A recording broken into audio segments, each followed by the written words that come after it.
আসসালামু আলাইকুম এভরিওয়ান, সবাই কেমন আছেন? রমজান মাস তো এসেই গেল।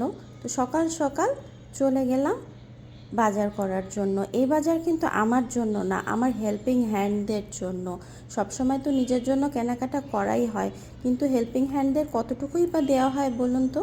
কিন্তু রমজান মাস আসলে ওদেরকে দিতেই হবে। আমার আম্মু নানু সবাইকে দেখতাম সব সময় হেল্পিং হ্যান্ডদের জন্য প্রচুর, রমজান মাস আসলে প্রচুর ইফতারি রেডি করা হতো, ওনাদেরকে দেওয়া হতো, খাওয়ানো হতো।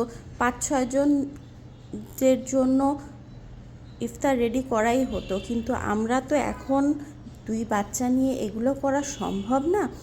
সো সামান্য কিছু আয়োজন করেছি ওদের জন্য, ওদেরকে কিছু গিফট দেওয়ার জন্য। নিজের ভালো লাগা, ওনাদের কতটুকু হেল্প হবে সেটা আমি বলতে পারবো না, কিন্তু নিজের ভালো লাগার জন্যই এই আয়োজনটুকু করেছি। এই যে বেসন আছে পেঁয়াজুর জন্য, এখানে মিক্সড ডাল আছে, মুড়ি আছে, সল্ট, সুগার, ছোলা, তারপরে আটা, তেল আর শরবতের জন্য রুহ আফজা। এতটুকুই নিজের সাধ্যের মধ্যে করতে পেরেছি, এতটুকুই করেছি।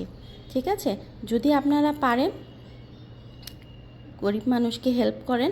রমজান মাস সে তো হেল্প করতেই হয়। ওকে, সবাই ভালো থাকবেন। আসসালামু আলাইকুম।